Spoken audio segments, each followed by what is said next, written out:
Assalamu alaikum wa rahmatullahi wa barakatuhu. You're listening to the Just Thinking Show brought to you by the Islamic Vibes podcast, and I'm your host Majid. Brothers and sisters, today I have a very special episode for you, and I'm joined by a very special guest. He's one of the Muslim world's leading Ottoman historians and is currently teaching Islamic history at the Istanbul University, Dr. Yakoob Ahmed. Assalamu alaikum, bro, and welcome to the show. Thank you very much for having me, bro. No worries, man. No worries. I hope you're well. Alhamdulillah, I'm doing well. Like I said, I just want to put this caveat out there. If you see my cats, hear my cats running around, my apologies for that. But apart from that, alhamdulillah, I'm doing good. Yeah, no worries. So a disclaimer there for the audience. If you do hear some screaming or screeching or whatever sounds cats make, then it's Dr. Yakoob's cats. Okay, so they're babies. So, bro, before we sort of get into the main topic stuff, it would be good to get a bit of a brief introduction by yourself. I mean, I think you're from like Pakistani heritage background, so it's interesting to know how a younger Pakistani lad from London ends up as a Ottoman historian and teaching in Istanbul University. And I guess you're fluent in Turkish and also maybe Ottoman Turkish. So I'm reluctant to say I'm fluent in both Turkish or Ottoman Turkish. Language is always a learning process, but I can read Ottoman Turkish, but I still need support and help with friends because a lot of people don't appreciate there's not one type of Ottoman Turkish. Right. Over the centuries, the language in itself changed in terms of script, in terms of vocabulary, and so forth. So I'm better at reading 19th century Ottoman Turkish. Earlier century Ottoman Turkish is a little bit more trickier for me in that sense. In terms of Turkish, I have a full comprehension of Turkish. I understand it, I read it. I'm not confident still, I would say, in terms of the way that I speak Turkish. That can always improve and be better. But now I appreciate my parents when I used to mock them as a child in regards to their English, that it's not that easy. But no, I mean, I get by in Turkey in that sense, and I'm part and parcel of it. But in terms of my background, so my mum's from Pakistan. My dad's from Uganda, so he's East African Indian. My interest in Ottoman studies, it's an interesting one because when I was in Syria, I had a friend called Abdurrahman, Steve Ide, if you're listening, his name is Steve Ide, he converted to Islam. Abdurrahman, he was doing a master's in Ottoman studies in Istanbul, but he was married to a Syrian and he used to work where I was working and he would frequent backwards and forwards. And so he would often leave his books lying around for me to read. And that became interesting for me because I felt a sense of embarrassment in terms of, as a Muslim, where I had put emphasis in terms of learning other parts of Islam, whether it be some things which were contemporary or ibadat and Arabic. But what I had a huge gaping hole in my mind was of just a period of Islamic history just prior to the creation of the nation state. And in Syria, there was, you would, if you walk, for those who lived in Syria and Damascus or who have been there, you probably know this, that there were buildings, images, symbols of Sultan Abdul Hamid II and so forth, because Sultan Abdul Hamid intensified sort of like trying to create a closer relationship between Bilad al-Sham and Istanbul. And those buildings were there and they were often hidden by the government. For example, there is an Ottoman mosque in Damascus and the last Sultan is buried in Damascus. And in those days, you had to take permission from they would only allow Turkish nationals to visit the tomb and so forth. So there were some interesting things like that, which just piqued my curiosity a lot more.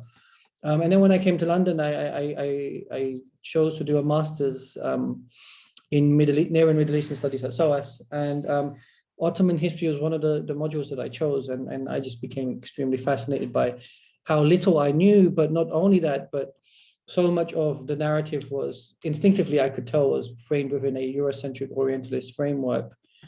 But I didn't choose to pursue a PhD, actually. I chose to just get on with life in that sense. But I was still reading about Ottoman studies and I became just a geek. I was just consuming everything and anything. And then when I went back to university to meet one of my professors, he insisted that I do the PhD.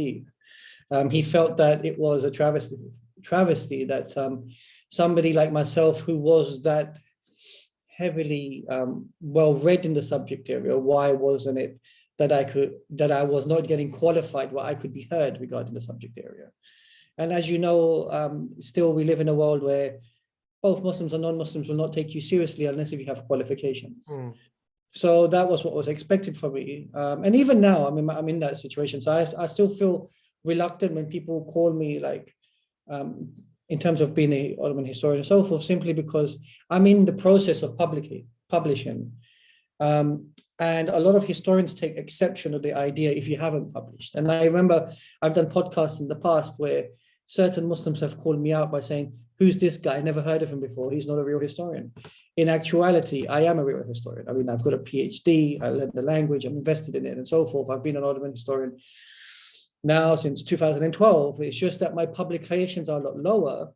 And the reason being is because I have, since coming to Turkey, emphasized on the teaching aspect of it, which is taken over the publications. But I'm still involved in global workshops in the West. I still give presentations from as far as Tokyo to the Balkans. So I'm entrenched in the field. And Ottoman historians know who I am. I mean, there's the podcast called the Ottoman History Podcast, where only Ottoman historians come on it.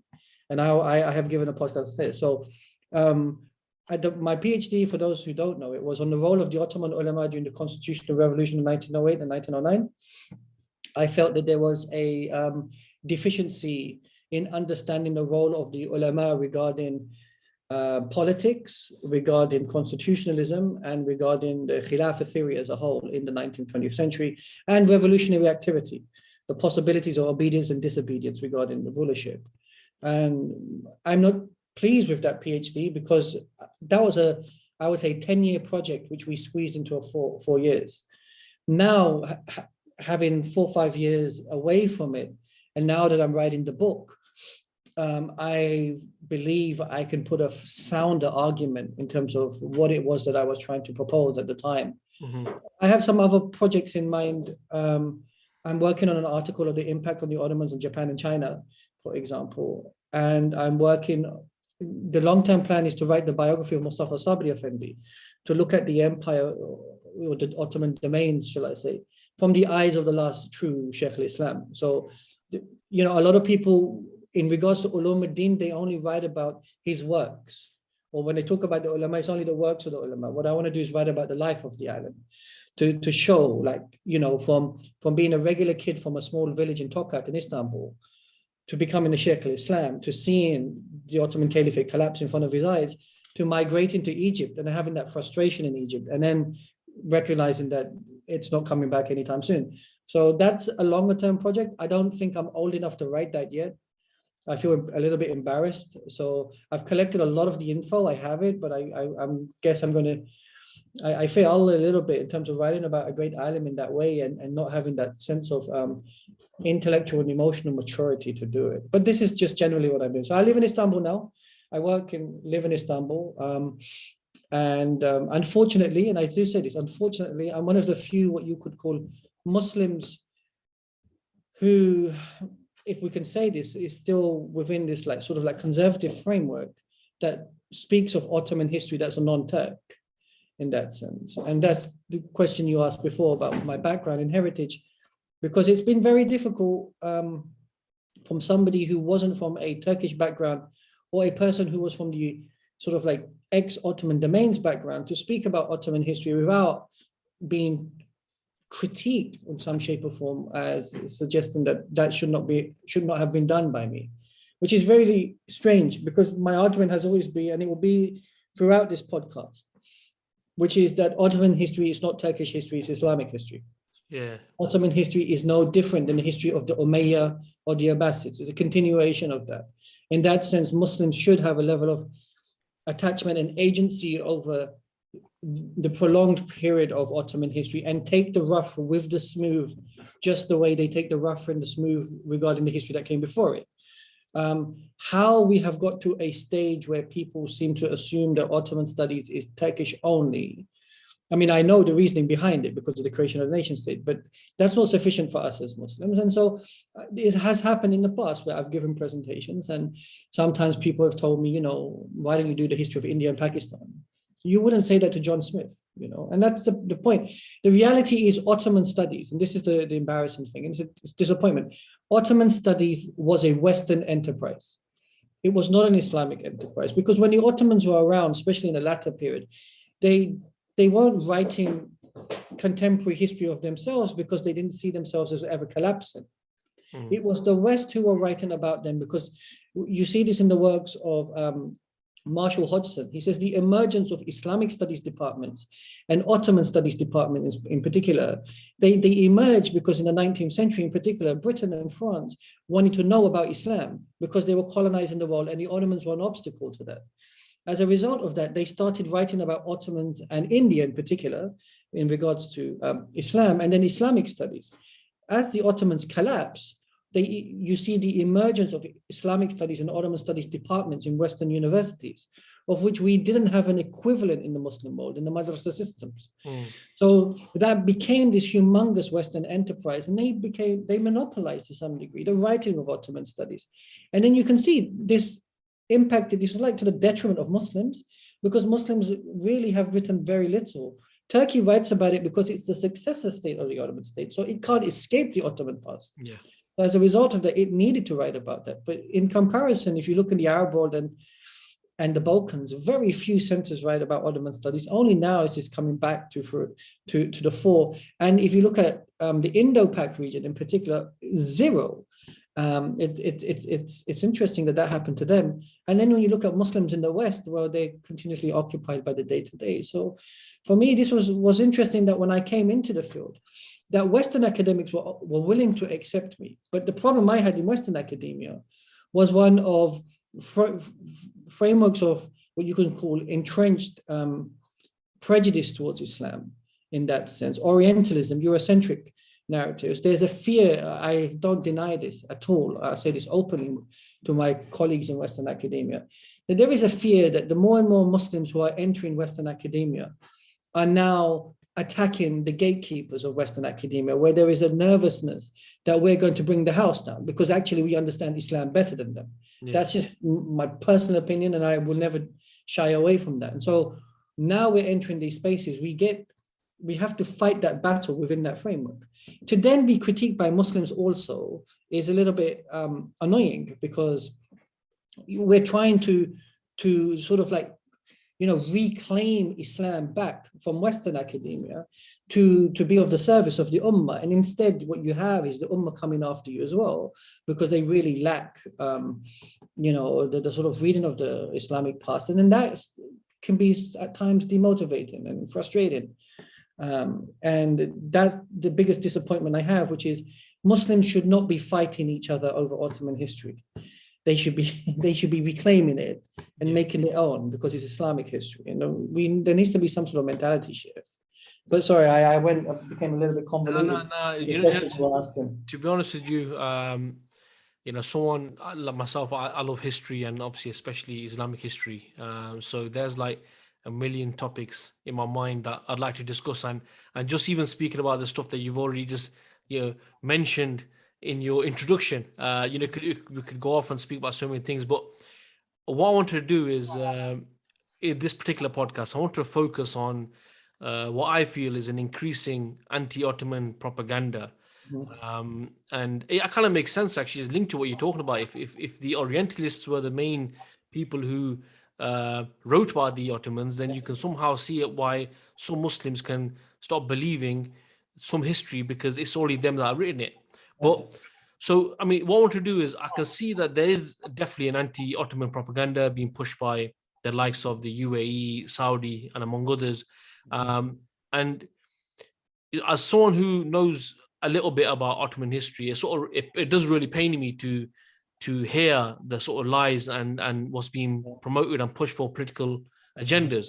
I know, in fact, only yesterday I was speaking to a brother, and I mentioned to him, I'm going to be recording this podcast with you. And he actually turned around and said, actually, I was having this same discussion yesterday about certain things, or the Ottomans this, or the Ottomans that. So that's why, bro, my plan is to sort of like address some of the main accusations made against the Ottomans in order to provide some sort of clarity and on the matter, inshallah ta'ala. I know it will definitely benefit many people, even though I know and I fully understand that maybe you've answered this question millions of times, but they are very important. So going into them, I've got some main questions, some of the more important ones. Some are really ridiculous, but some of the more important ones, which I'd like you to sort of touch upon. The first one being, and it's something which definitely as Muslims we need to know is, the idea, the notion that the Ottomans were not Islamic, that the Ottomans didn't implement Sharia. And from this, you see other sort of accusations, whether the Ottomans were committing shirk through their Sufi beliefs, being, following the teachings of Ibn al-Arabi, whether it was to do with the issue of the Ottomans killing their brothers and their nephews, and even absurd claims like the Ottomans were the ones who initially legalized homosexuality. So I know there's loads there, but inshallah, the main theme, bro, that I want to ask in this first question is, were the Ottomans Islamic? Did they implement Sharia? So this is going to sound really left field for me. The question is incorrect. I'll tell you why. When we speak in our indigenous Islamicate languages, we would never ask the question of the Islamicness of a particular governing institution. The word Islamic is a very Anglo-centric word. If you're to ask someone, what does it mean for the Ottomans to be Islamic? What is being asked here? You're fundamentally asking, are they Muslim or Kafir? That's what you're asking, I guess, right? Yes. Because here, are the Ottomans Islamic? If you said that, it doesn't make sense, actually. The question doesn't make sense. Well, the Ottomans are as Islamic as anyone else that came before them. Did the Ottomans implement Sharia any differently than anyone else that came before them? It's like saying, did Salahuddin Ayyubi implement Sharia? Did Nuruddin Zengi implement Sharia? Did the Mamluks implement Sharia? The Seljuks? Now, these are entities, what I'm talking about, they're not Khilafah, okay? But would we ask the question of Nuruddin's commitment to the implementation of the Sharia? We wouldn't ask that question. Sure. So what is being asked in regards to the Ottomans being Islamic in that context? And let's break it down. Post-Khilafah, pre-Khilafah, and then post-Khilafah. Pre-Khilafah, we have a very different Ottoman entity. So from Orhan Ghazi, Osman Ghazi, and so forth, until the conquest of Istanbul from Fatih's period, you can say that these are small principalities that are Sharia compliant and are working towards creating a state in which, or a governmental structure in which they are in adherence to the Sharia principles. But are they a Khilafah? No. We have a Caliphate in Cairo under the Mamluks, which is the Abbasid Caliphate. Istanbul's conquest of Fatih's conquest of Istanbul, still an imperial power, still not a Caliphate. But is Fatih working towards implementing Sharia? Of course he is. But what do we mean by Sharia? Are we talking about the Had? Are we talking about the jizya? Are we talking about recognizing that the Mamlukis are in charge of the Khilafah in Cairo?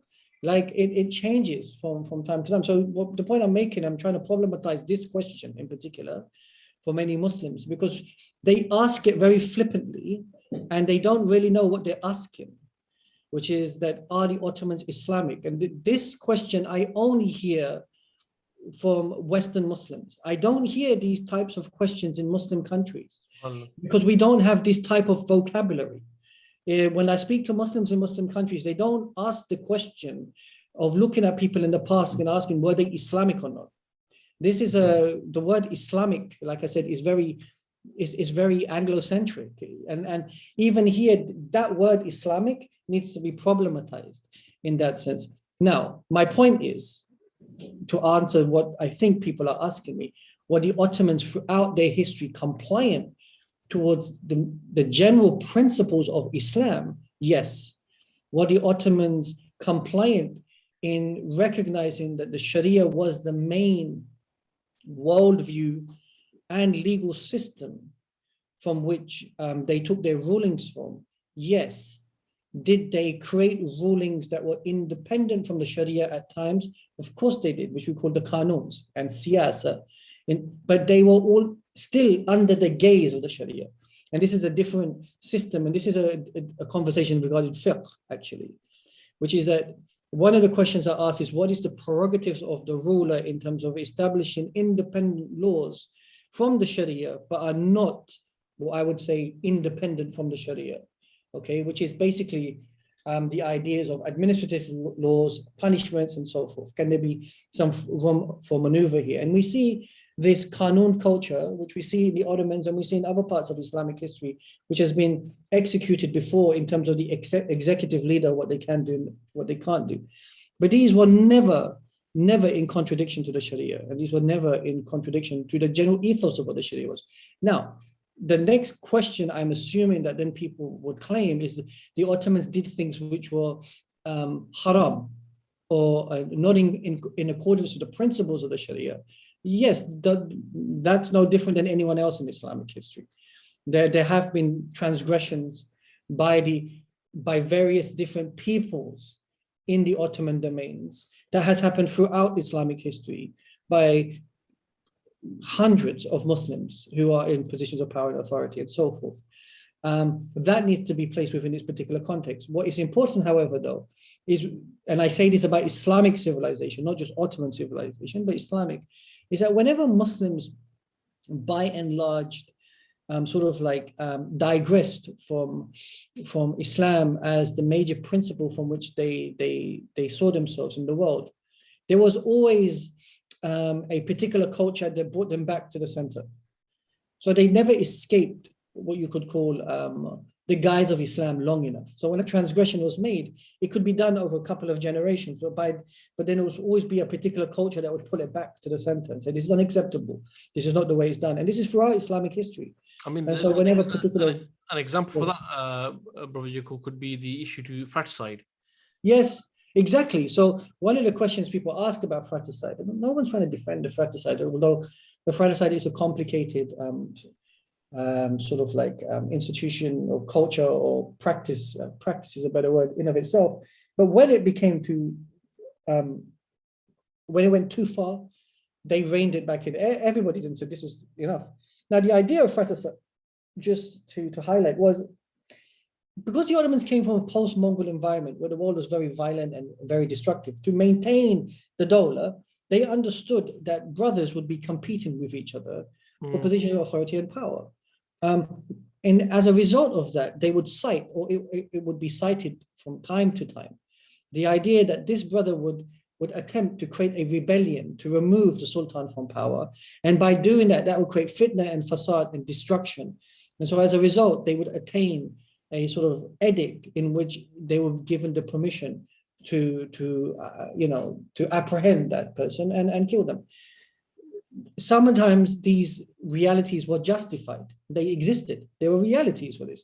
And sometimes they were not. They were abused and so forth. And the last one that was done was absolutely ridiculous. And everybody understood that. 19 people were killed. 17, I think it was, is the number, 17. And this is the thing. So only one Sultan, from what I remember, the last one, he kills very young infants and so forth. But what people say is that the Ottomans were killing infants. So they take this one exception and they round it off as if this was a general practice. They were killing infants continuously, which is not what was happening. And this sort of, now people will say, brothers fighting each other. I mean, this is a very different world. And I think Muslims can't understand this because they can't understand post-Mongol realities. They can't understand in actuality that the Muslim world at that time went through crusades, 2 waves of crusades, and then a Mongol invasion, which created absolute destruction. And so state building, and this is another point which is then important, which Muslims need to understand when they're looking at histories, is how a state's built. State building is a particular precarious process. And when the Ottomans achieve that, there are moments of violence and destruction in that. And I want to make this clear because I'm one of the things that I'm getting tired of, is Muslims accusing me of trying to sugarcoat or to defend the Ottomans for the Turkish government or something, which is not what I'm doing. Right. I'm just an Ottoman historian and I'm just calling it how I see it. But the frustration is that whereas in the the field of Ottoman studies, Ottoman historians can at least have a sort of mature discussion in terms of what happened, because that's what we're trying to establish, what happened.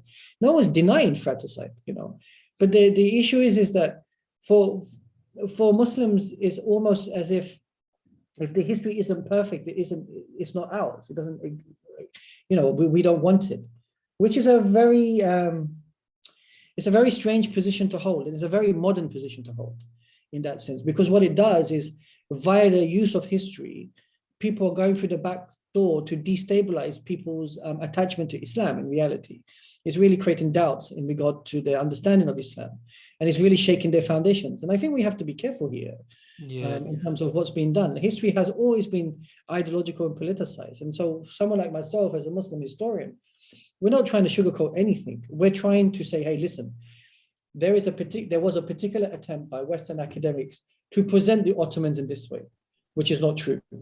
There was a particular attempt by nation states, both Turkish, the Balkans, and Arab nation states, that needed to promote their agenda of their nation states to present the Ottomans as decadent. That's also not true.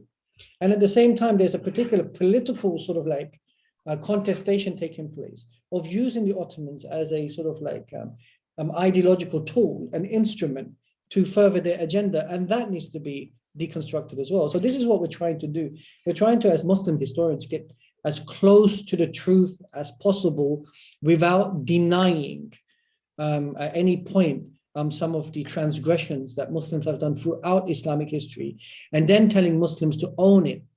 It is what it is, and to come to terms with it. And this is what I feel like when we don't teach history to Muslims. So I give an example. Only recently I was teaching, because I teach not only Ottoman history, but Islamic history, right? The death of Uthman bin Affan, and some of my students couldn't take it.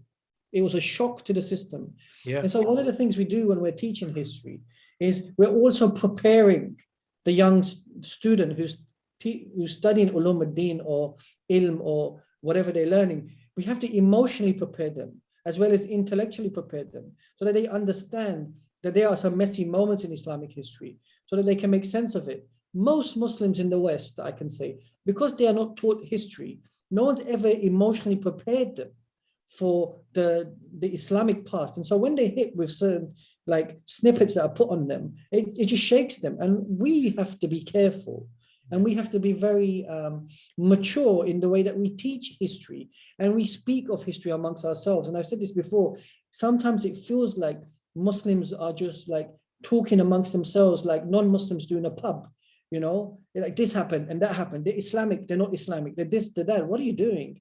These are people that have done so much in regards to Islam. And if I were to point the finger at any one of us today, can any of us stand straight to Allah Ta'ala and say, you know what, we are better Muslims than those guys in the past? You can't do that. So as a result, most Muslim historians would have written Allahu Alam, and Allah knows best.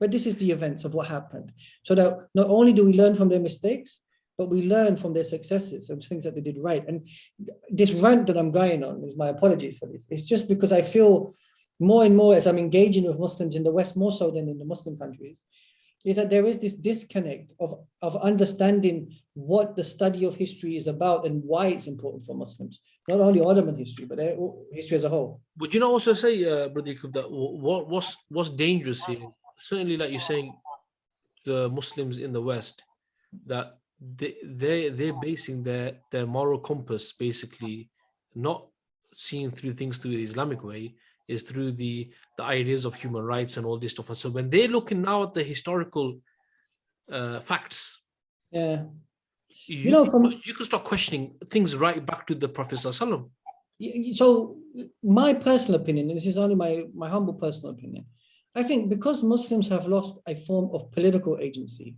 intellectual agency, and are under a lot of psychological pressure, the only thing they can posit at the moment, in a sense of having pride of being a Muslim, is a sense of their own morality.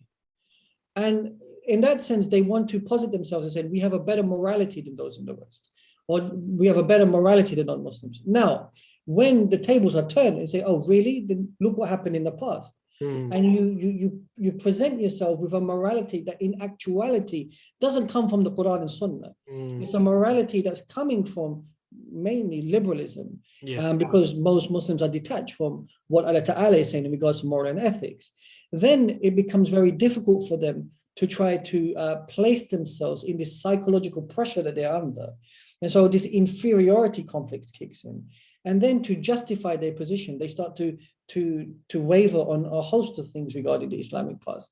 And they keep moving the goalposts in terms of how they feel about the past. And that's just, for me, doesn't make sense. Like I said, they need to learn to own it. And this is why you'll see questions like, slavery in Islam popping up now more so than any other time. Yeah, you do. And so forth, right? And they don't know how to make sense of things like this, or they don't know how to make sense of issues of ghazw and jihad.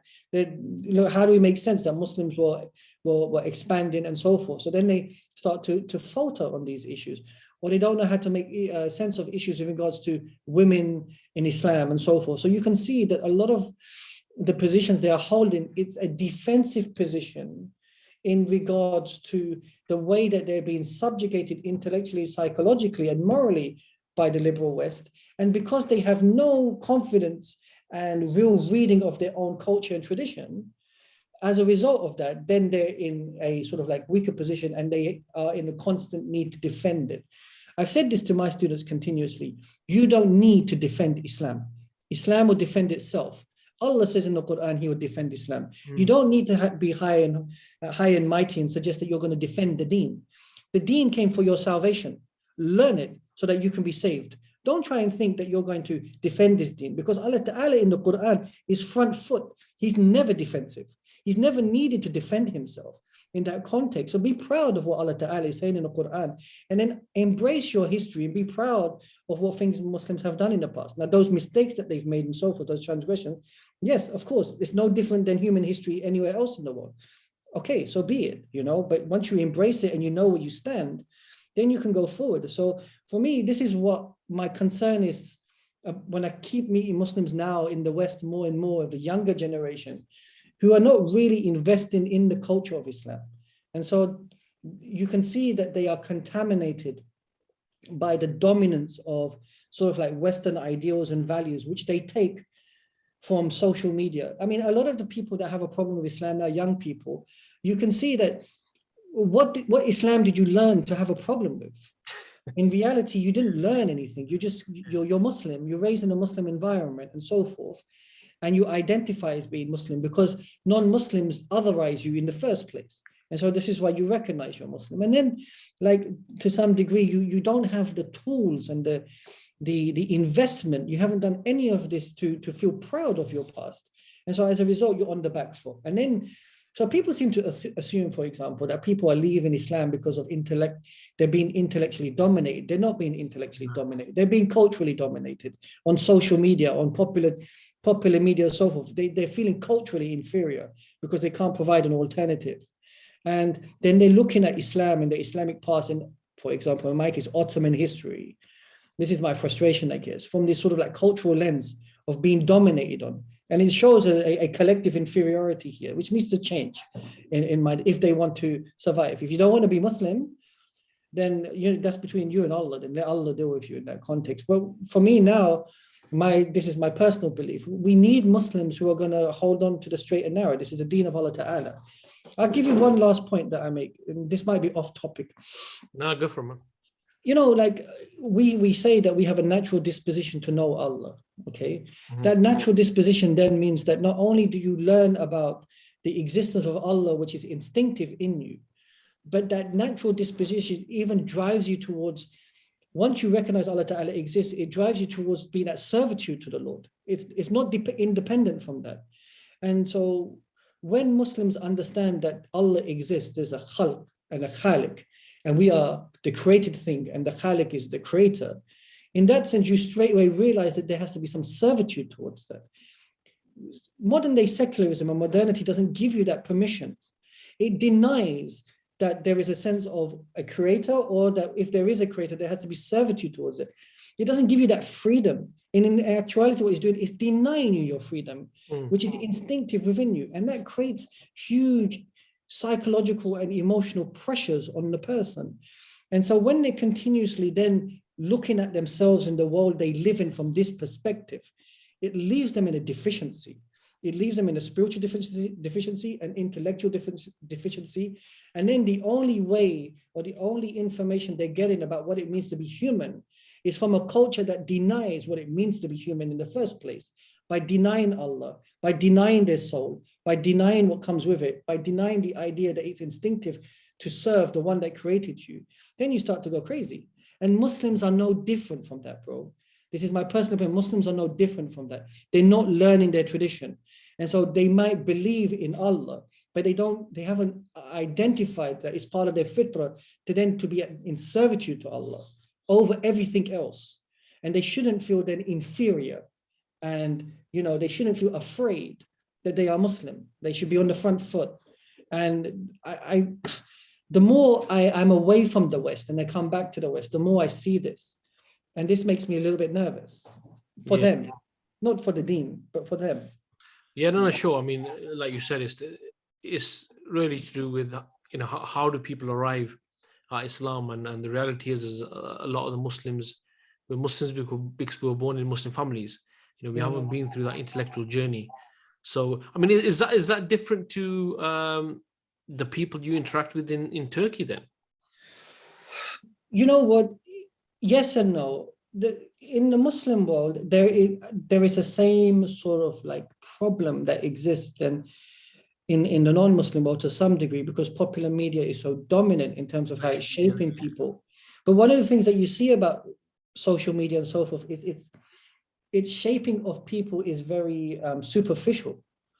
What it indicates also that if Muslims are being swayed by the superficiality that is social media and it lacks depth and integrity, then what it indicates is that Muslims are understanding Islam on a superficial level. Mm-hmm. This is part of the problem, because when you do serious study, then you're not superficial in that context. You've gone down to learn your culture in a more in-depth way, which is, you can say, is also being impacted in the Muslim world, but there are still mechanisms, there are still people, and there's still enough of an entrenchment of the culture and so people learn Islam via osmosis, which is still resisting these continual attempts to dominate Muslims, which is not the case as much in the West, because Muslims are a minority and they're a very small minority. And so there are not enough what you could call mechanisms in life that can protect them from that if they don't study Islam themselves. This is the problem. When you have a young child in Britain, where are they going to learn Islam? Most of the days they're at school.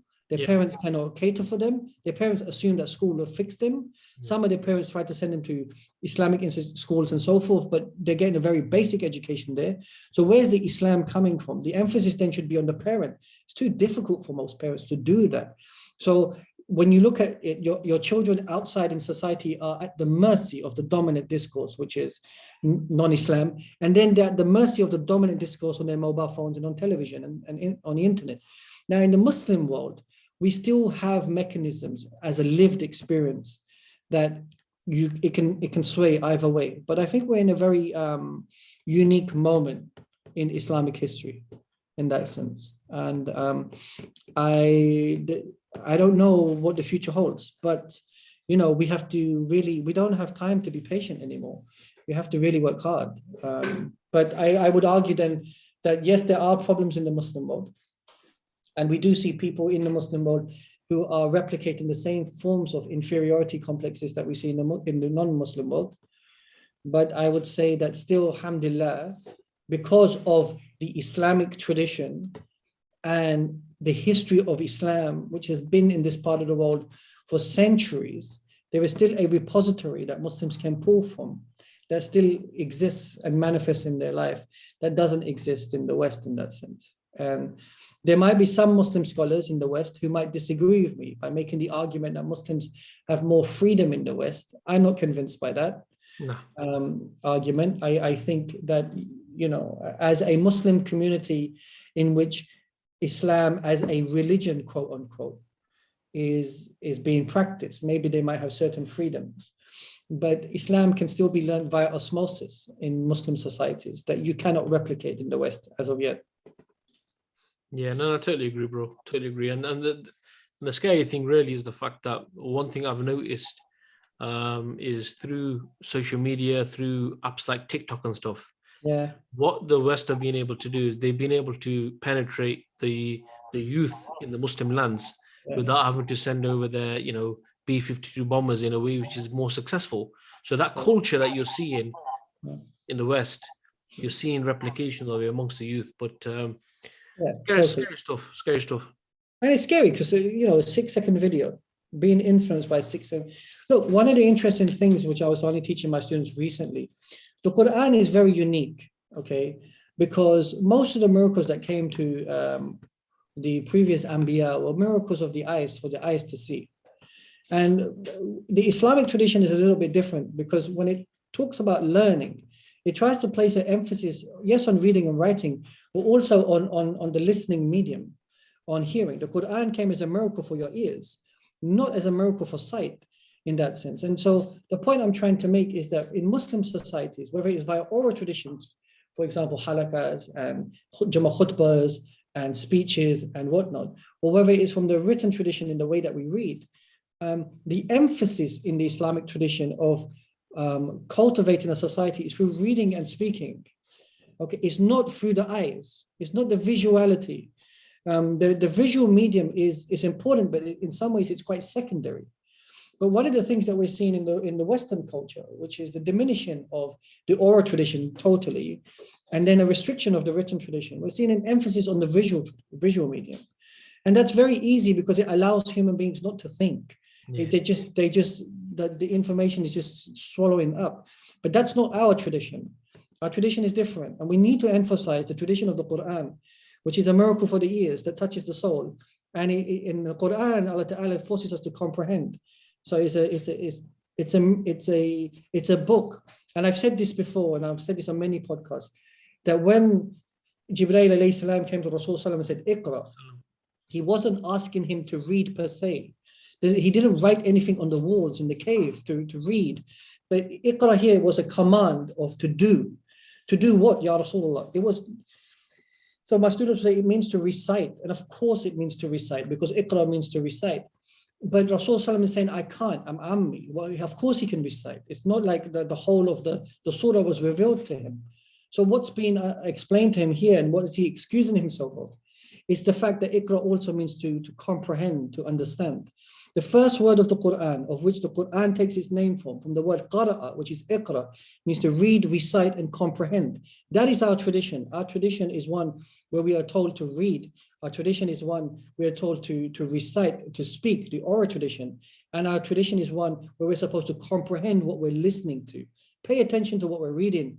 Pay attention to what we're listening to.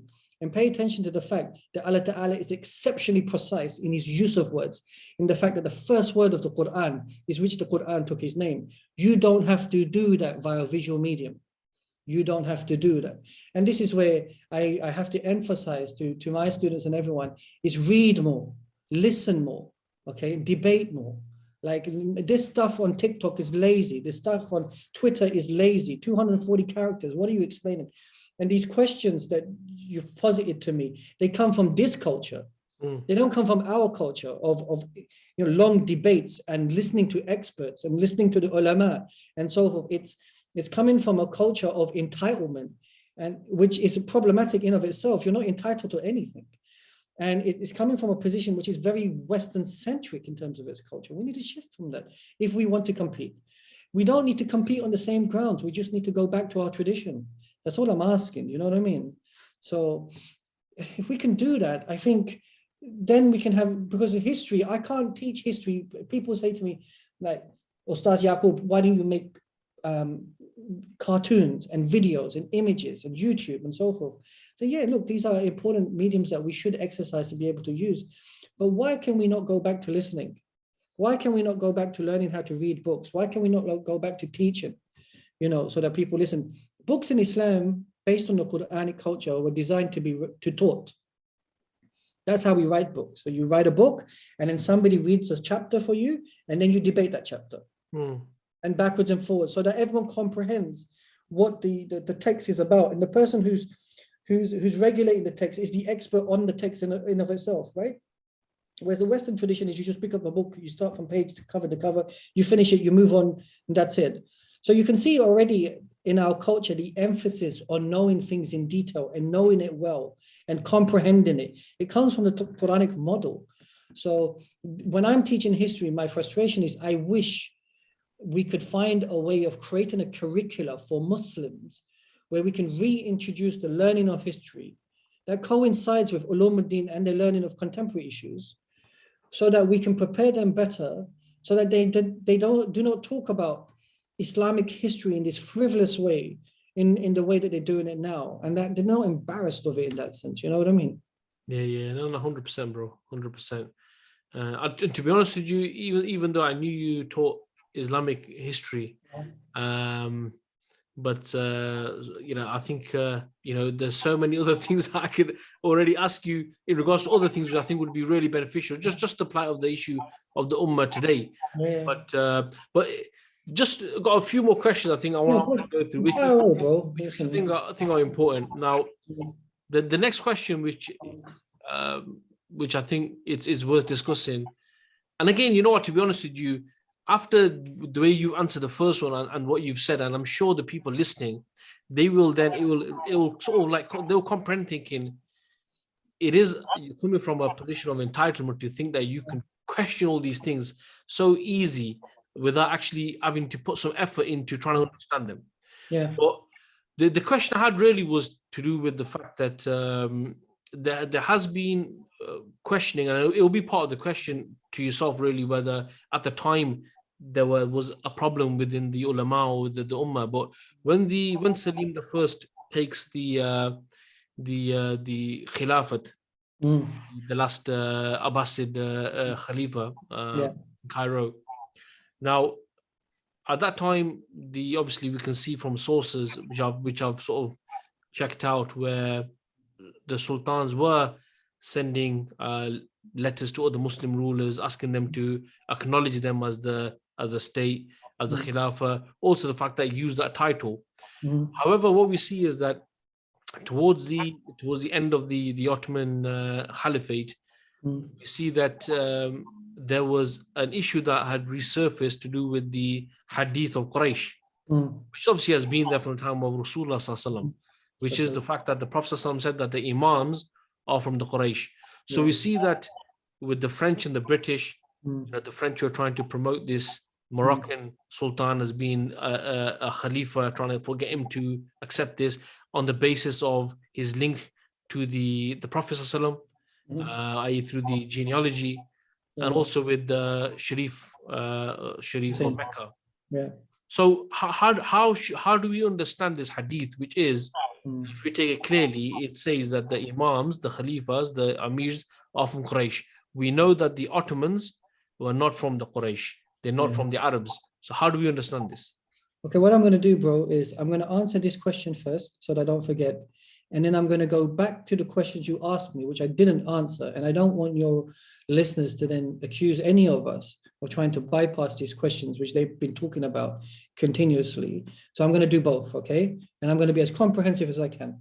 So the first issue is the issue of whether the Ottomans were Khilafah. So when Selim has the intentions of moving down and defeating the Mamluks, upon his defeat of the Mamluks, one of the interesting things is we have a situation where Selim is in charge of what we would call Rumeli and Anatolia. Okay, Rumeli meaning the Balkans, Anatolia meaning today's Turkey, and so forth. Upon the defeat of the Mamluks, he is now in charge of parts of Iraq, the whole of the Hijaz, Bilad Sham, and Cairo.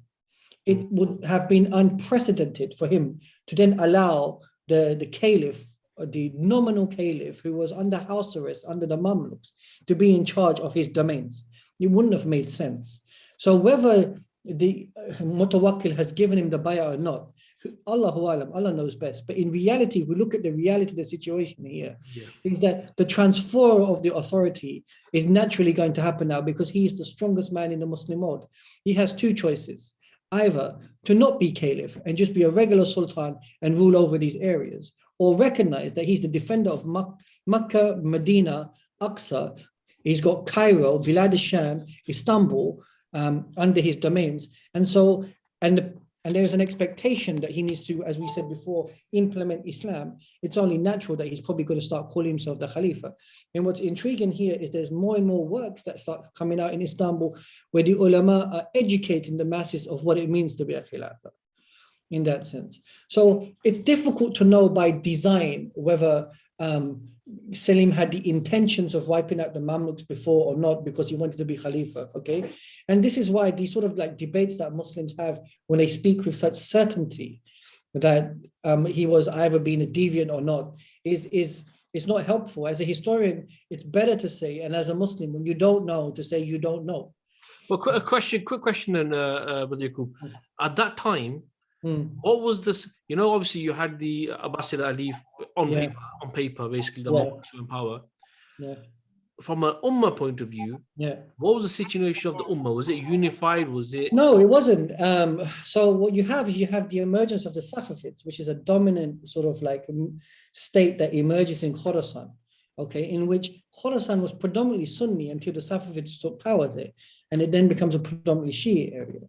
You have the Mamluks who have their own sense of rulership and so forth, and they are ruling over the Arab provinces. And then you have the Ottomans, which are on the north of them, which is the Balkans and Anatolia, right? Now, one of the things that is happening is the Mamluks, in some shape or form, are continuously delegitimizing Selim in Istanbul. And they have the capacity to do that because they have the nominal caliph sitting next door to them. So as a result of that, surprisingly for Selim, after he trounces the Safavids, for him, the frustration of the Mamluks was greater, that they had this ability to delegitimize him continuously in that context. Okay. And so he went to war with them. And, you know, if the Mamluks had won, well, who knows what would have happened. But he defeats them in that context, because in reality, the idea or the assumption to some degree that, the Mamluks were a caliphate, they weren't a caliphate. The Mamluks were nominally holding the caliph, you could say equally say hostage in Cairo in that context. What the situation was in society is difficult to know. It's clear that when Selim is now defeated the Mamluks in that sense, he's providing more favorable terms for the Arabs. Now, this could be because he is more benevolent, or it could be because he's projecting his benevolence because he wants to look better than the Mamluks. And once again,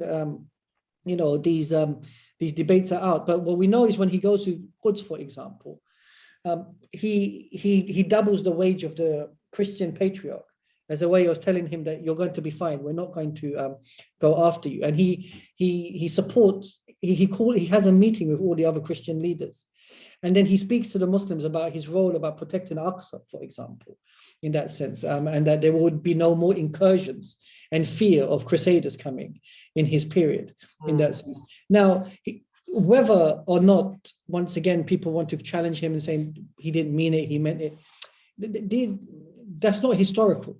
There's no evidence for any of this. But he did it, didn't he? He did those things, didn't he? Upon becoming caliph, he did those things. He did those things. Upon becoming caliph, he did those things. And when Suleiman al-Qanuni, his son, becomes the next caliph after him, they expand their borders. They take Baghdad, they take Belgrade, they extend, and they become the most powerful, not Muslim dynasty, the most powerful dynasty in the history of mankind. Wow. Nobody before has had an empire, maybe the Romans, maybe that stretched that far in that way under one household. This is unprecedented in that sense. And the fact that Muslims, they can't understand that this was a domains which was larger than anything the Umayyad or the Abbasid had ever achieved.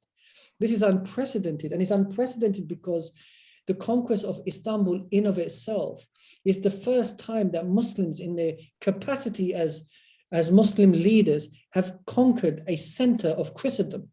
It's never happened before.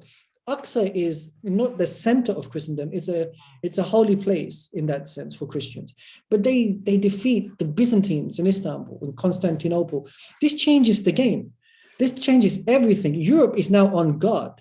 This is unprecedented in that sense, So the point is that people, they need to understand what was happening here in that context. And to achieve that type of success means there's going to be extremities in that sense. And that's exactly what took place. Now, the question of how often they call themselves caliph. So we know that Selim's period, that there was some people argue that Selim never actually titled himself caliph, but we see in the works of the ulama that they're calling him a caliph. Suleiman has become caliph by now, and there are lots of works in ulum ad-din amongst the ulama of different ways of attaining power in terms of becoming caliph. We see in Osman II, Genç Osman in 1621, him calling himself the caliph in that context. We see in Kutub Kainaja under Abdul Hamid I, when the Russians recognize the Ottomans as a caliphate, and Tipu Sultan in India recognizes Abdul Hamid I the caliphate. So this is a lot earlier than any sort of like movement that's taking place in the Hijaz in regards to suggesting that the Ottomans started calling themselves a caliphate in the 19th century. This is a lot earlier than that. This title mattered to them. And many Ottoman historians, I need to stress this because people think that I'm trying to push a propaganda. Many Ottoman historians recognize that Islam was important to the Ottomans. The Ummah were important to the Ottomans. The integrity of Islam within their political structure was important to the Ottomans. It's not like they were beyond that. As a general culture, this mattered to them in that sense. Now, as in regards to the Qurayshi hadith, look, there's ikhtilaf on this, and different ulama can make different arguments whether the hadith of the Quraysh, the hadith that a person has to be a member of the Qurayshi tribe for him to become Khalifa, whether that is binding or not in terms of the principles they lay down of what it means to be a Khilafah and a Caliph, there's ikhtilaf on it, but the predominant position in the Ottoman domains was that this was not binding, that this hadith in of itself what it does is it narrows the issue of the Khilafah to a tribal issue, which it goes beyond the issue of meritocracy, which is the idea that in Islam, there's hadith Rasul Sallam that talks about anyone who can be a caliph, right? And there's many hadiths talking about, if there's a Muslim slave who becomes free, he can be caliph himself, right? So what the ulama in the Ottoman period made the case then is that if Islam is a system based on meritocracy, then and in the sense that Islam is a system where any Muslim can be the leader of state, how can this hadith of the Quraysh then be binding on them? It can't be binding. All right, now we have the way that people will posit it is, okay, but then, the Ottomans were a dynasty and they were passing on from lineage to lineage. It's a different question, and I can explain why that happened. The reason why they kept it within the household of the Ottomans is so that there wasn't a sense of instability in the domains, because to move from one imperial household to another would have just shaken the foundations. We see the same thing with the Banu Umayyah after Marwan, and we see the same thing in the Abbasid period, which is that sometimes people accuse the Umayyads as creating a dynasty, but Marwan has a real fear.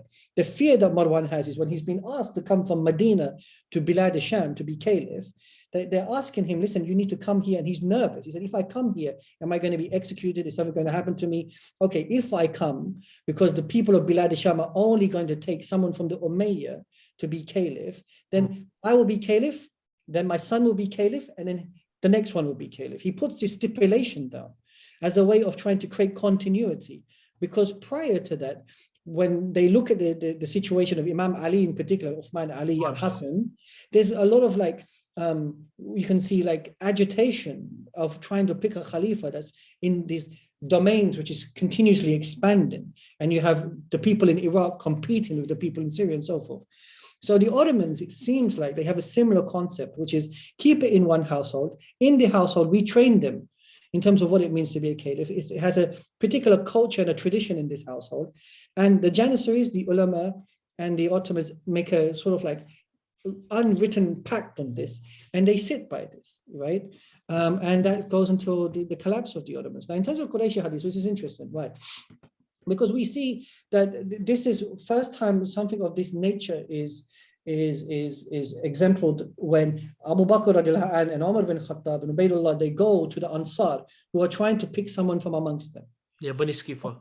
Right. Now, what you see is that it makes more sense for somebody from the Quraysh to be chosen as Khalifa rather than someone from the Ansar. And we see this continuously during the Battle of Badr and Uhud also, where Rasul creates a particular precedent for the Quraysh over the Ansar, although he continuously involves the Ansar to make them feel part of this, because the Quraysh understood Islam, the Muhajirin that came over Rasul Sallam, better than the Ansar in the beginning because they'd gone through particular processes. They've seen particular things. So the way that Islam was being introduced to the Ansar, it only made sense that somebody who came from the Quraysh should be in charge, because the Ansar at this moment in time still don't have the tradition of politics like the Quraysh do, or the longevity in interacting with Rasulullah regarding vis-a-vis Islam. So here it only makes sense that Sayyidina Abu Bakr, who's the most competent person at the time, is chosen in that context. Even though he doesn't want to be Khalifa, they accept it from him because they recognize the stipulation. Yes, it works this way.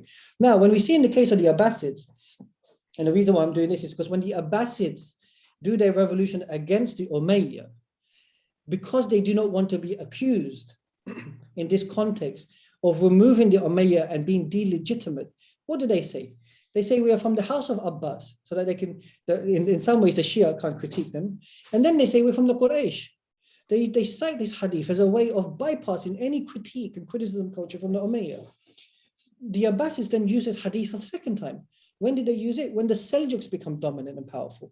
And they know that the Seljuks are becoming so strong and powerful that the Seljuks might take them out. And it's Nizam al-Mulk who creates a relationship between the Abbasids and the Seljuks by saying, take it easy, people, because the Seljuk Turks don't understand this whole notion. They're thinking, what's going on here? We're the strongest people in charge. And so the hadith becomes popularized again because the Seljuks are not from the Quraysh. So the Seljuks need to understand that they're a foreign entity here.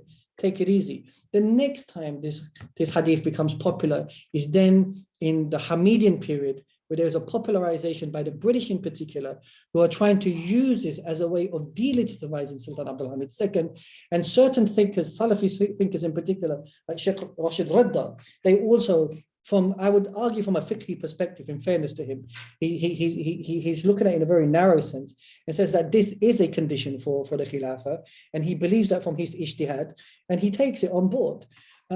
So this hadith is interesting in the way that it has different, ways it's moving throughout Islamic history. But in today's day and age, it's impossible to be able to execute that as a condition for the Khilafah.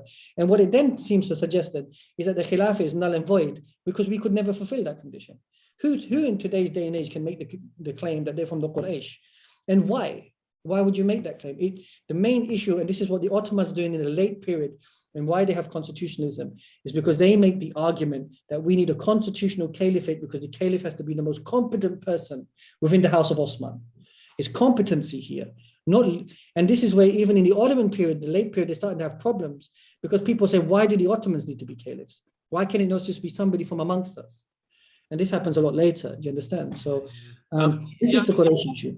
Yeah, the sort of research that I did, it just seemed like there was definitely ikhtilaf.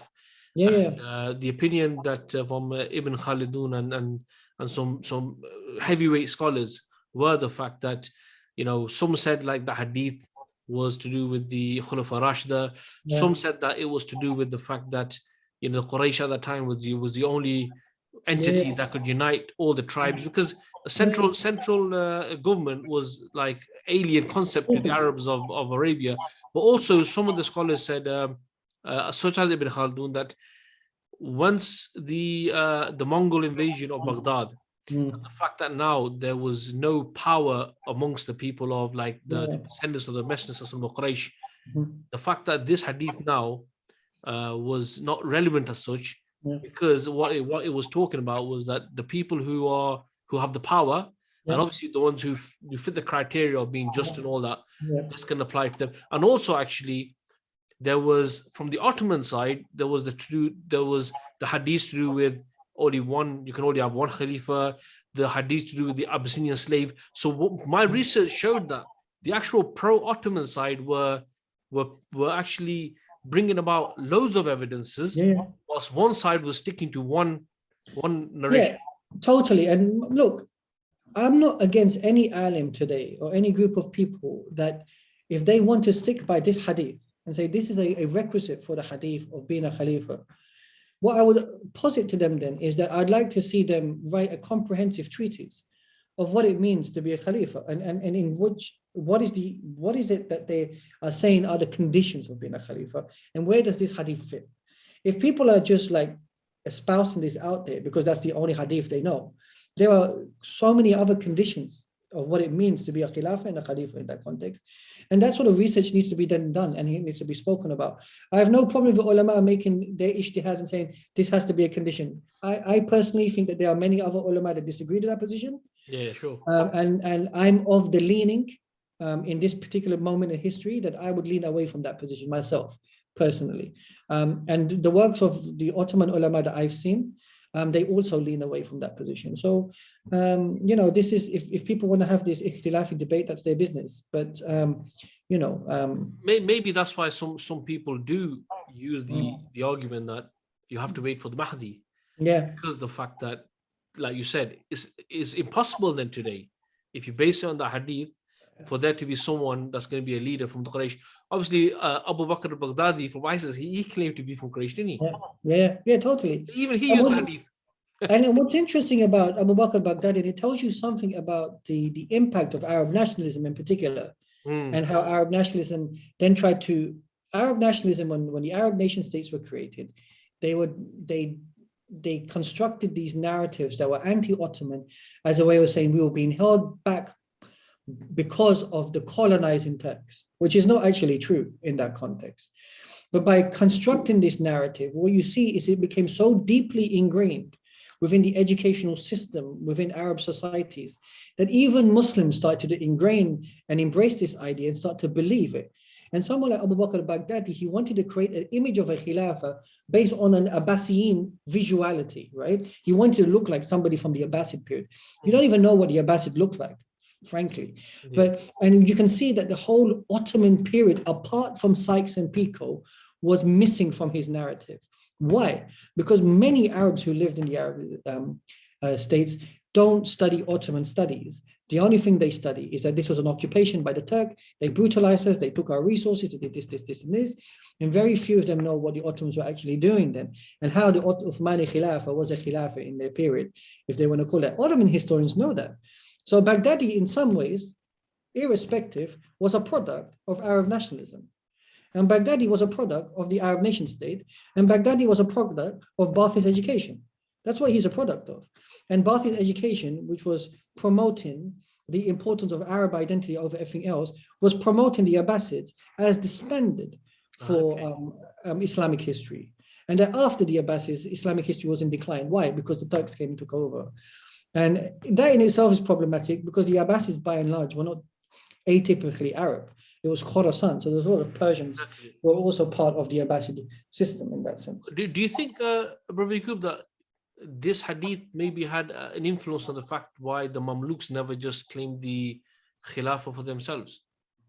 It could have been, yeah. It could have been. I really don't know is the honest answer to that question. I mean, the Mamluks themselves are not Arabs, they're Turks, right? Exactly. And this is... I mean, personally, it could also be that Muslims did not want to be seen as replicating what the Mongols had done, and so to be seen as on the one hand being similar to the Mongols, which is to take apart the Muslim world in that sense, could be a reason. It could also be that society in of itself maybe would not have accepted the Mamluks claiming to be caliphs, just the way the Seljuks attempted it. I mean. What I mean by the Seljuk attempt was that there was discussions within the Seljuks, like whether they should make the move or not. And you can see that Nizam al-Mulk and Ghazali and so forth were nervous about Seljuks trying to achieve this and were warning them of not doing it. That could be because they themselves were emotionally attached to the idea that the Abbasids should be caliphs. Or it could be the idea that they feel that this could create a particular confusion within the ummah, which is not necessary. Who knows? I don't know. It's the honest answer to your question there. Yeah, no, that's cool, bro. You said you want to address some of the earlier questions. Yeah. So look, like there's this argument about Ibn Arabi and the Ottomans. One of the interesting things is people don't appreciate is that the Ottomans were not followers of Ibn Arabi.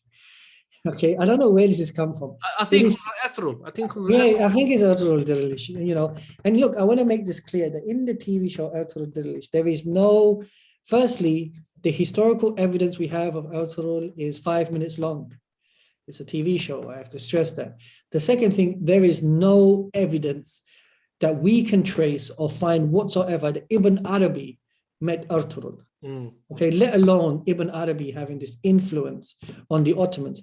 It is true that in the early Ottoman period, that members of the ulama in particular were reading works of Ibn Arabi, just like they were reading works of other tasawwuf writers, because the notions of irfan and tasawwuf were strong in them. And it is true that the Ottoman state throughout its history had a strong attachment to tasawwuf as part of their identity and culture. There's no dispute in that. It is also true that when Selim had conquered and defeated the Mamluks, that the idea is that Selim had a dream in which he found the tomb of Ibn Arabi. And so he restores an area in Damascus in particular, in which they restored the mosque and tomb of Ibn Arabi. But nonetheless, we do not find the type of Ibn Arabi veneration culture which people are accusing the Ottomans of amongst the sultans or society or the ulama. In that sense, the ulama generally try to align themselves within the orthodoxy of Sunniism, of which Tasawwuf and Sufism was a part of, not independent. And that is no different than the likes of Salahuddin Ayyubi or even Ibn Taymiyyah, who, although was critical of people going to tombs and so forth, nonetheless was not critical of Tasawwuf culture per se. And so this is something that people need to understand. And the problem is this dichotomy that's being created with Taymiyyah on one side and Imam Ghazali on the other side is a modern construction as a way of trying to create these, sort of like binary opposites of these two Islamic scholars. These two Islamic scholars were, yes, different in terms of methodology, but both of them were not anti-tasawwuf to some degree. And one was not a Sufi and one was a Salafi. That's not how it operated. One was a sheikh in the domains of the Seljuk dynasty at the time when the Abbasids were around, and one was a sheikh in Damascus in which he had to deal with the Mongol invasion. These are two different generations and two different types of thinkers. And in the Ottoman period, they were reading both. Because these are ulama, they produce works, and what scholars do is they read the works of other scholars, of which they too and Ibn Arabi would have been read, but there is no indication this is what you do, you look in the madrasa curricula, and you see in the curricula, was Ibn Arabi a staple in the curricula? We cannot see that. So, but was he read? Probably, yeah, of course he was read. So I don't understand, the obsession with this. It's a bogus claim, bro, because it's like without providing any sort of evidence, you are now delegitimizing an entire 500-600 years period based on somebody may have followed some things. The simple answer now that I've realized, and because people sometimes they don't know that I'm a historian, because they'll just see me as a regular Muslim and they forget that I'm and they'll make these claims. I say, what's your evidence? Yeah. And they get surprised that I've asked them that question. So where are you getting that from? What book are you reading? What's the source? I want to see it. Because a lot of the works, like I said, were written by Orientalists in the 1950s, 60s, and 70s. They were constructing particular arguments about the Ottomans. Look, I give you an example. You asked me the question on the homosexuality. It's a crazy one, bro. I'm going to tell you an anecdote, a personal anecdote. I was in a conference in Turkey, and a guy gave a presentation, and he said that the Ottomans had legalized homosexuality. And I was sitting there. Muslim or non-Muslim? Yeah, he was Muslim. He was Muslim? He was Muslim. And I was sitting there, and I was looking around, and we were at a non-Muslim embassy, okay? And I stuck my hand up. I said, can you give me the evidence for this? Now, all the non-Muslims are looking at me thinking I'm offended because I'm a Muslim. I'm going to town on him. But I wasn't. I was asking him as a historian. I was saying, look, as a historian, what's your evidence? He goes, what do you mean? I said, I would like to know your evidence. And the reason why I'm saying this is because this is unprecedented. The United Kingdom didn't legalize homosexuality until the 1960s or 70s. Why would they put the emphasis on the Ottomans to do it in the 1830s, 40s, and 50s? The whole world would not have legalized homosexuality. So why would the Ottomans have done that? Because of the pressure of the British. This is absurd. It goes against the whole worldview of that period. So I'm just interested as a historian, because this is unique for me to hear this, that what was going on in the Ottomans' mind to legalize this. So where's your evidence? And he started, and then he showed me Wikipedia. And then I looked at him and said, Wikipedia is not evidence. We're historians. You know that. I know that. Where's the source in Wikipedia?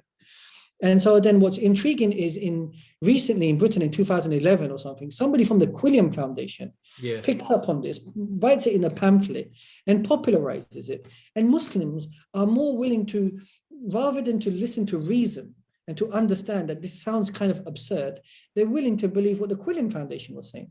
Look, were there acts and activities of homosexuality, or the word homosexuality would not have been used firstly. It's a legal terminology, so the term would have been the crime of sodomy. Okay, that's what it is.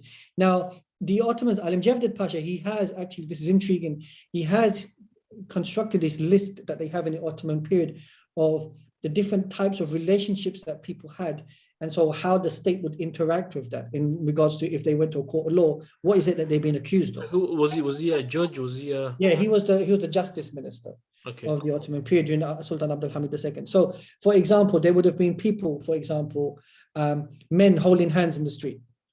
Now, how could you prove that that was an indication of some sort of like homosexual relationship, or men frequented in the company of young boys, for example? Once again, you'd have to be able to prove that this was an act that indicates some sort of behavior was taking place. And then, or the last one, which is the witnessing the act of sodomy, right? In this context. So this was a very difficult act to, just like someone saying that they don't believe in God anymore. Nobody would say in public, because you don't need to. You can mind your own business, do what you're saying, because the Ottomans are not chasing them down, right? But what you see is that in the 19th century, there is an attempt to streamline these different types of categorizations, so that if someone went to the court of law and they're being accused of the act of sodomy, and they say, no, we were not committing the act of sodomy. We've been caught in the act of me and this guy walking down the street and we were holding hands. But we're just being falan, whatever. We might have been being brotherly, or we might be whatever. So that's where the categorization may have started to emerge in the 19th century. But there was no decriminalization of the act of sodomy. Now, the other thing that people will say is that, but we know that people were committing acts of homosexuality in the Ottoman period. They probably were doing that from the beginning of time. This is nothing new, okay, in that sense. And so the Ottomans, in the Ottoman period, were people doing things like this? Probably, yes, they probably were doing that. But the Ottomans would not, or have not, from what I have seen, legalized homosexuality. It doesn't make sense. It doesn't make sense for them to do that. But it is true that the act of sodomy as a crime would have been very difficult to punish because of the requirements in accordance to the Shariah to prove that this has been done is such and such. Now, is it possible that certain people might have been aware that other people are getting up to no good? Maybe, but, snitches end up in ditches. So, in the end of the day, in the Ottoman period, they probably didn't say anything. But the thing but that's different to claiming that it was legalized. Bizarre. And I think Jonathan Brown, AC Brown, he had to come out and try to say, what's going on here? Because even he was asked this question. And he was doing a book on slavery. And I think they asked him this question about homosexuality, if I remember. And even Jonathan was going, well, this is absurd, So for me as an Ottoman historian, I still remember, I was thinking, where's this coming from? And this tells you something, like, once again, like, why are Muslims so ready to want to believe this stuff? Why this? Your instinct as a Muslim should be to first question it, because you're a Muslim, and this is somebody saying something negative. Now, it's not for me, and this is the point, and I hope last time I'm doing this, it's not for me to continuously disprove all these allegations. It's for the people who are making these allegations to prove it. That's the point, bro. That's what I mean. That's the point. And this is what's happening here as an expert, and you're calling me on, and I can totally understand what's going on here, is that there's a continuously need to disprove these allegations over and over. And it's bizarre because you're making the claim. Where's the evidence for your claim? And then if there's evidence for your claim, then I can look at your evidence to see the validity of your evidence and to see if your evidence is ideologically constructed, or if your evidence is framed within a particular ideological narrative, or if your evidence is just non-existent. you know. And I think this is the better way forward, that if Muslims want to have and frequent in these type of debates, they should be asked that the claim you are making first, why is it important to you? How does it delegitimize the Ottomans? And three, where's your evidence for it, you know? And this is the point in that sense. I think that is the main point, bro, because the thing is, you know, you can, if you're not going to ask for evidence, then any accusation can be made. Totally. The most ridiculous accusation, and you'll see, I mean, I'm sure you've seen some YouTube videos where these accusations have been made, and there's absolutely no backing up of any evidence to suggest that this was said by a so-and-so. So I think that's really important. To be honest, bro, even those videos, I was like, I've not watched a single one of them. People send them to me, but I don't watch them. Okay. But what I will say is those people that are spreading those sort of rumors, they need to have a level of decorum and understand the culture of adab within the Islamic culture. There's a particular way of speaking of the people of the past. And I'll give you an example of myself. I was in a conference once, and an academic, who I'll not name, says, you know, one of the great things about history is we can more or less say what we want and get away with it because the people can't defend themselves. Okay. And then I said, no, I disagree with that. From my worldview and my tradition, it's twice as necessary to be sound in terms of what you're saying because the people can't defend themselves. And what will I say to Allah Ta'ala on the day of judgment when Allah, when the person who's standing in the dock in front of Allah says, this person lied about me. And not only did this person lie about me, but this person put it in video, this person wrote it in a book for people to read for decades and centuries to come. What will I say to Allah Ta'ala? So as a Muslim, you have to be twice as careful of speaking about people in the past. If you have no prior knowledge of the subject area, and if you have no evidence of what's been said, and even if you have evidence, I remember listening to talk by Sheikh Bhoti when I was in Syria, one time when he was speaking about Muawiyah, and he said, Radiallahu an. And he was critiqued by a group of people that said, why are you saying Muawiyah radiallahu an? And he says, I'm willing to give Muawiyah the benefit of the doubt because this is the ihtaram of the tradition that I come from, which is ulum ad-din. We do not operate in a way that we use a particular language where we speak ill of people. We can speak about what Muawiyah did and let Allah Ta'ala be the judge of that. But as a scholar, in the way that I have been taught, I've always been taught to be respectful of the people of the past and be respectful to the people that are sitting in front of me who are opponents of me. So the point I'm making is when I sometimes get these videos and I see the way they speak of people, and I see the way they speak with each other, and I see the way that they just speak in general, there's a lack of adab, there's a lack of decorum in the way that they operate. And this is not from our tradition. Since when did we become so vengeful, so angry, you know, so like self-deprecating? Like this is unacceptable in that sense. And the reason why I'm defending the Ottomans here, like it's not because I have a particular love for the Ottomans, it's because it's our history. I'm taking exception to the fact that our history is being deconstructed from the inside in a manner which is not fitting for our culture. The criticism is okay, but the criticism should happen amongst scholars. The criticism should happen among scholars who talk amongst themselves within a particular framework so that they can safeguard the interests of the ummah. The criticism should not be happening amongst amateurs who are trying to point score here. They should fear Allah a lot more in that sense, you know? Yeah. Not 100%, bro. 100%. So, I mean, that sort of takes me to, I had a few other questions, but I think the main thing I want to sort of hear from, because it's the right time, is in your view then, bro, you know, what is the legacy of the Ottomans? As like you said, I mean, the important point you made was right at the beginning. People see the Ottomans as just Turkish. We see it as this is part of the Ummah. This is our Islamic history. So in regards to the legacy of the Ottomans for yourself, because you've done that extra research, I have my own views as well. But you know, because of my views of history, and that's why I feel that pain, because the accusations made is people is doing a disservice to what they did. So that's how I see it. So what's your view on the legacy of the Ottomans? Well, I really like this question. You know why? Because often people keep asking me about, can you speak about Ottoman decline? And I say to them, I don't find that question interesting. The question I find interesting is, how did they survive for 600 years? SubhanAllah. right? And what I find interesting, I mean, because look, in the end of the day, everything has a beginning and an end. Nothing is eternal in that sense. And Allah Ta'ala is qadar Allah. Something ends when Allah Ta'ala sees it fit in that sense, okay? And nothing's going to be around forever. And I even told these people the nation state. This nation state's not going to be here forever, as much as people want to believe that. But the reason why I'm making this point is because of this question of legacy. I think that's the key question that I prefer, which is what is their legacy? And let's look at their legacy. The legacy is the conquest of Istanbul. The legacy is putting Islam back on the map.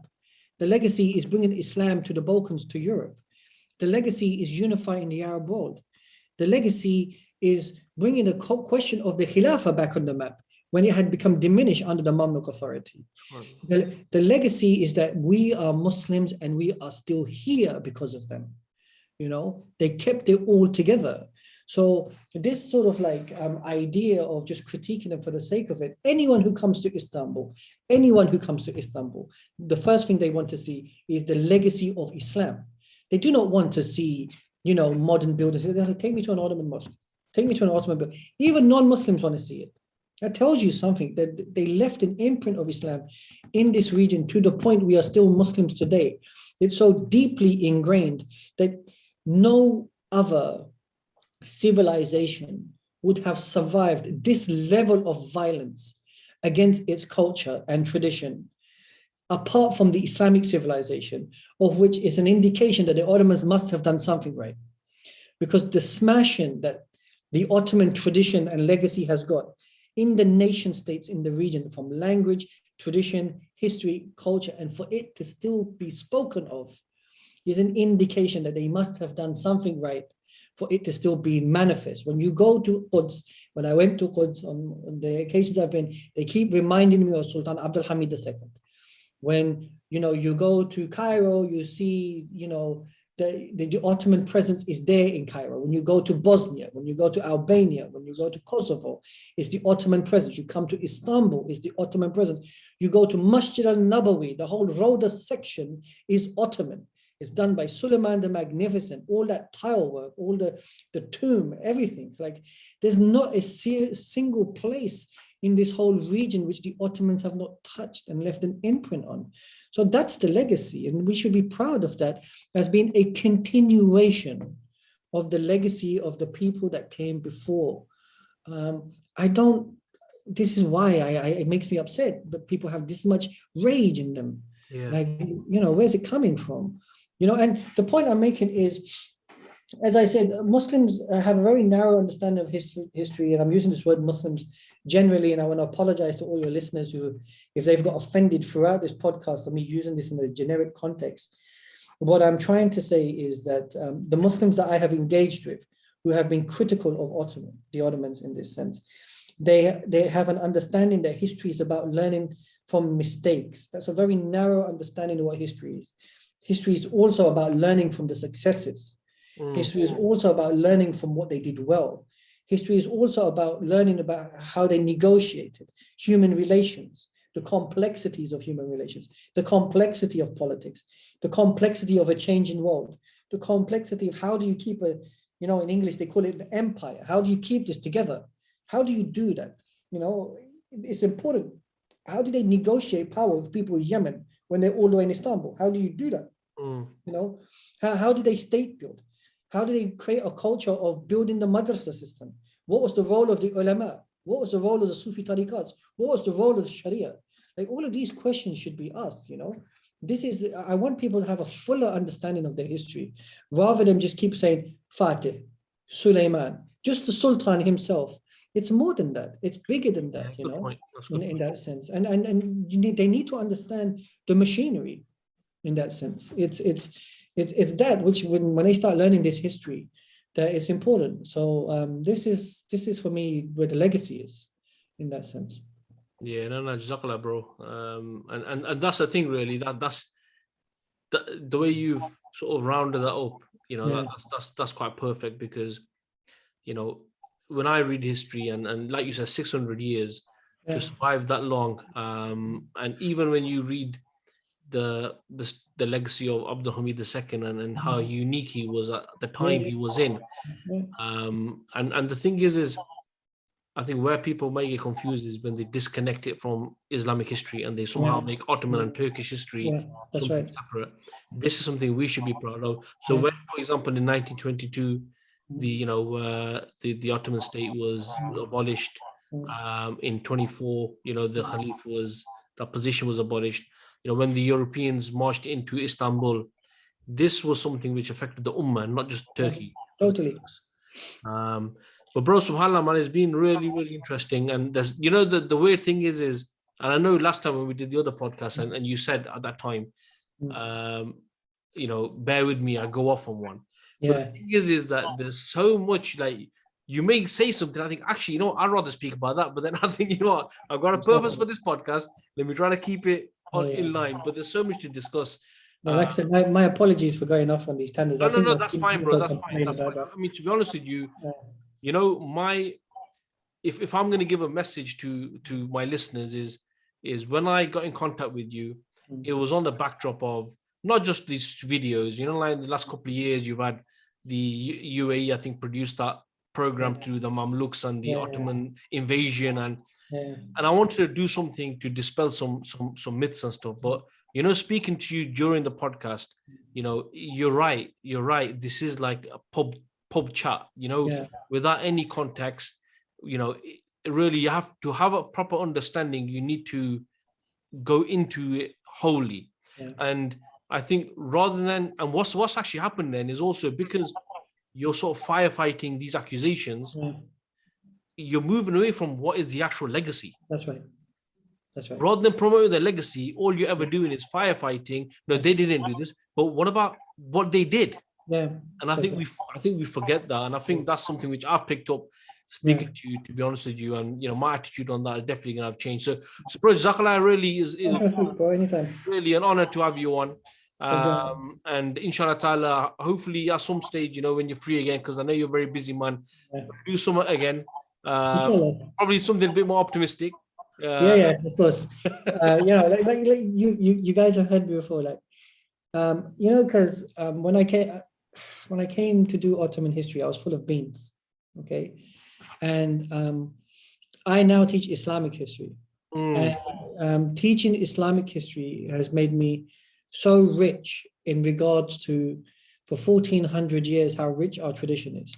I'm talking about from Andalus to China, to Africa, from the Umayyad to the Ottomans. And when you're doing this, you can, I feel, I then understand what it means to be Muslim in a time where you can be challenged in feeling a sense of doubt.